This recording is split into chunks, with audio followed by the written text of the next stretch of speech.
আমি দৃঢ় বিশ্বাসী যে যদি এসআইআর হয় পশ্চিমবঙ্গে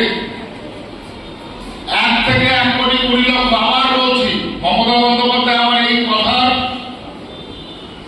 উত্তর দিয়েছে যে একজন কেন্দ্রীয় মন্ত্রী বলছেন 1 থেকে 1.5 কোটি ভোট কাটা যাবে। এটা স্বাভাবিক ব্যাপার, এটা যে কোনো মানুষের ক্যালকুলেশন। আজকে আমি মন্ত্রীগুলো আমাকে বলছে যে একজন কেন্দ্রীয় মন্ত্রী কথা বলছে, আমি আবারও বলছি বাইকোর্টে যে 1 থেকে 1 কোটি 20 লক্ষের উপরে ভোট কাটা যাবে এসআইআর হলে, এটা জেনুইন ব্যাপার, এটা সাধারণ ব্যাপার। কেননা গত 11 বছরে যে সেন্সাস রিপোর্ট তৈরি হয়নি, সেই সেন্সাস রিপোর্ট অনুসারে অর্থাৎ আদমশুমারি হিসেব অনুসারে এই রাজ্যে যে হারে ভোট বেড়েছে সেটা জনগণনার ভিত্তিতে বা সাধারণভাবে জন্মের হার হিসেবে যদি ধরা হয়, এত পরিমাণে জনসংখ্যা বৃদ্ধি হতে পারে না, যেটা পশ্চিমবঙ্গে লাস্ট 11 বছরে বা 12 বছরে হয়েছে।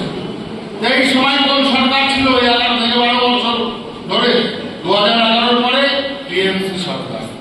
রোহিঙ্গা মুসলমান, বাংলাদেশি মুসলমান, ভুতুরে ভোটার, ভগবান ভোটার, এরা সব এসে ভোটের সময় এসে ভোট দিয়ে যায়, ভোট থেকে দিয়ে যায়।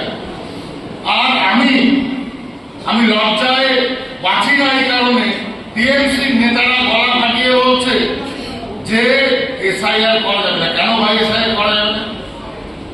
মুখ্যমন্ত্রী মমতা বন্দ্যোপাধ্যায় বলছে এসআইআর হলে রায় হবে।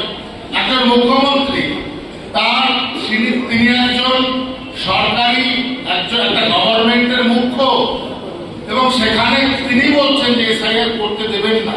তার মানে তার মনোবলী এবং তার ঔদ্ধত্য পশ্চিমবঙ্গে কতটা বৃদ্ধি পেয়েছে। একটা স্বতন্ত্র যে ইলেকশন কমিশন, তার বিরুদ্ধে উনি দাঁড়া আছেন যে উনি এখানে রায়েট করাবেন। স্বাভাবিকভাবেই এই ভুতুরে ভোটার, রোহিঙ্গা ভোটার, এরা কিন্তু কেউ আর ভোট দিতে পারবে না। এটা পশ্চিমবঙ্গে অভিতব্য এবং ইলেকশন কমিশন এটা করে ছাড়বে।